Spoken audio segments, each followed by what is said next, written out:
ስልካችን ያታለለን እንደሆነ ታውቃላችሁ? እውነት በጣም ተሸውደናል። የገዛ ስልካችን እያታለለን ነው። በገዛ ስልካችን እየተጠለፍን ነው። በገዛ ስልካችን ጉዳት እየደረሰብን ነው። ይሄን ታውቃላችሁ? አሁን ላሳያችሁ ነው። ለምሳሌ የገዛ ስልካችን ስፒከር ድምፅ በደንብ እንዳንሰማ የሚያደርገን አለ። የስልካችን ድምፅ እስካሁን ድረስ 95% ዝቅተኛ እንደሆነ ታውቃላችሁ? እሱን ወደ ከፍተኛ ቦታ የምትወስዱበትን ላሳያችሁ ነው። ለምሳሌ ድምፃችሁን እንደዚህ ድምፁን ወደ ላይ ስትጨምሩበት ማለት ነው፣ እዚች ጋር የድምፅ ምልክት አለች። ይታያችኋል ብዬ ተስፋ አደርጋለሁ። ስልካችን እያታለለን እንደሆነ ታውቃላችሁ? ተሸውደናል። እውነቴን ነው የምላችሁ፣ በጣም ነው የተሸወርነው። በገዛ ስልካችን እየተበላን ነው፣ እየታሰርን ነው፣ እየታገትን ነው። ገባችሁ አይደል? ይሄ ስልካችን በጣም ውሸታም ነው፣ ከመጠን በላይ ውሸታም ነው። እንዴት ብሎ የስልካችን ድምፅ 95% ዝቅተኛ ነው፣ እሱ ግን ከውስጥ ተደብቋል። ያንን ነው አሁንም ማሳያችሁ። ለምሳሌ የስልካችሁን ድምፅ ትጨምራላችሁ። የስልካችሁን ድምፅ ስትጨምሩ የድምፅ መጨመሪያው ላይ ከላይ በኩል 3 ነጠብጣብ አለች።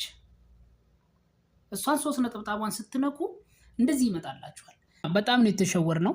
እዚህ ጋር ለምሳሌ ድምፃችሁን ጨመረ ስታደርጉበት ከጎን ድምፃችሁን እንደዚህ ስትጨምሩ እዚህ ስልክ ላይ አሁን ለምሳሌ ድምፁን ስትጨምሩ እንደዚች አይነት ኢሜጅ ትመጣለች። ገባችሁ አይደለ? እንደዚች አይነት ትመጣለች። እቺን 3ቷን ነጥብ እንነካለን ማለት ነው። እዚች ጋር እንደዚህ ድምፅ ሰጠጥ ስናደርግ እቺን 3ቷን ነጥብ እንነካለን።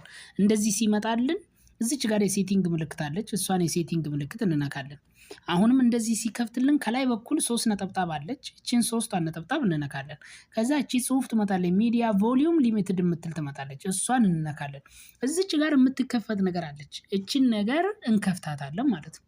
ከዛ እዚህ ጋር እንደፈለጋችሁ ማንቀሳቀስ ትችላላችሁ ማለት ነው። እዚህ ጋር እንደፈለጋችሁ እንደዚህ እያደረጋችሁ ታንቀሳቀሳላችሁ ማለት ነው። እዚህ ጋር የፈለጋችሁበት ቦታ ላይ ኮስቱም ቮሊዩም ሊሚትድ የምትለዋን እቺን የምትፈልጉበት ቦታ ላይ ታስቀምጧታላችሁ ማለት ነው። ከዛ የስልካችሁ ድምፅ ኦቨር ይሆናል። ከዛም በኋላ ምን ታደርጋላችሁ? መጨረሻ ላይም ሆነ መካከለኛው ላይ ካረጋችሁ በኋላ እቺን ኦፍ ታደርጓታላችሁ።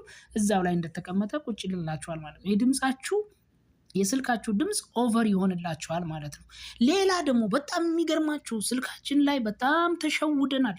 በጣም ብዙ የተሸወርናቸው ነገሮች አሉ። ለምሳሌ ከዚህ ጋር ልውጣና ስልካችንን እንደዚህ በምንቆልፍበት ሰዓት ላይ እንደዚህ ጫን ስንለው እቺ አሁን የቁልፍ ምልክት እናንተ ላይ ላትኖር ትችላለች።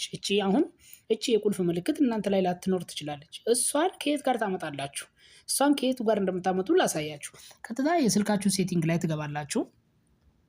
ቀጥታ የስልካችሁ ሴቲንግ ላይ ትገባላችሁ። ለምሳሌ የስልካችሁ ኖርማል ሴቲንግ ላይ ትገባላችሁ። የስልካችሁ ሴቲንግ ላይ በምትገቡበት ሰዓት ላይ ወደ ላይ ሳብ ታደርጉና ሎክ ስክሪን የምትል ታገኛላችሁ። ሎክ ስክሪን የምትል ካገኛችሁ በኋላ ምን ታደርጋላችሁ? ሲኩር ሎክ ሴቲንግ የምትል እዚች ጋር አለች። ሲኩር ሎክ ስክሪን ሴቲንግ የምትል እሷን ትነካታላችሁ። እሷን በምትነኩበት ሰዓት ላይ የስልካችሁን ፓስዋርድ ታስገባላችሁ ማለት ነው። ፓተርንም ሆነ ምንም እሱን ታስገባላችሁ። እሱን ካስገባችሁ በኋላ ትከፍቱታላችሁ ማለት ነው። በዚህ አይነት መልኩ ይከፍትላችኋል። በዚህ አይነት መልኩ ሲከፍትላችሁ እዚች ጋር ሾው ሎክ ዳውን ሞድ ኦፕሽን የምትላለች እሷን ትከፍቷታላችሁ። እንደዚህ ምናልባት እናንተ ጋር እንደዚህ የተዘጋች ይሆናል። እንደዚህ የተዘጋች ከሆነ አሁን ላሳያችሁ ነው። ቅድም ያሳየኋችሁ ቁልፍ የለችም። ከጎን ስልካችሁን ቁልፍ ታረጉታላችሁ። ይኸው የቅድሟ ቁልፍ የለችም ማለት ነው። አያችሁ አይደለ? አሁን ያቺን ቁልፍ ደግሞ ለማምጣት ቀጥታ ቅድሙ ቦታ ላይ ሴቲንጉ ላይ ትገባላችሁ። እቺን ኦን ታረጓታላችሁ። እቺን ኦን በምታረጓት ሰዓት ላይ ቀጥታ እዛ ትሄዳላችሁ። አሁን ተመልከቱ። ይኸው እቺ ቁልፍ አመጣች ማለት ነው።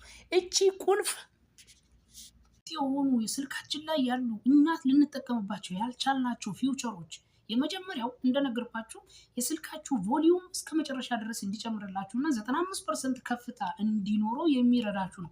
ሁለተኛው ያቺ የቁልፍ ምልክት መጨረሻ ላይ ያሳየኋችሁ የቁልፍ ምልክት ደግሞ ስልካችሁን ዘግታችሁ በምትተኙበት ሰዓት ላይ በማንኛውም ሰዓት ላይ የእናንተን ፊት ወይም ደግሞ የእናንተን የጣት አሻራችሁን ሰው ተጠቅሞ ስልካችሁን እንዳይከፍተውና እንዳይጠቀምበት ይረዳችኋል ማለት ነው።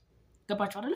ምክንያቱም ብዙ ሰው መሀል ልንተኛ እንችላለን፣ ከሰው ጋር ልንሆን እንችላለን። የዛኔ ይችን ከተጠቀማችሁ በኋላ ማንኛውም ሰው በፊታችሁም አሻራ በጣታችሁም አሻራ መሰረት ስልካችሁን ሊከፍተው አይችሉም። የተኛችሁበት ቁጭ ብላችሁ ማለት ነው። እውነት በጣም የሚገርም ፊውቸሮች ናቸው ስልካችን ላይ ተደብቀውን እኛ ሳናቃቸው እየኖሩ ያሉ በጣም የሚጠቅሙን ብዙ ፊውቸሮች አሉ። ውድና የተከበራችሁ የመሐመድ ሳኒ ዩቲዩብ ቻናል አድማጭ ተከታታዮች ለዛሬው የነበረን ቆይታ ይህን ይመስላል። በቀጣይ በሌሎች ሀሳቦች እስከምንገናኝ ለዚህ ዩቲዩብ ቻናል አዲስ የሆናችሁ ሰብስክራይብ ያደርጋችሁ እስከ መጨረሻ አብራችሁን ስለቆያችሁ ከልብ አመሰግናለሁ። ሰላሙ አለይኩም ወራህመቱላሂ ወበረካቱ።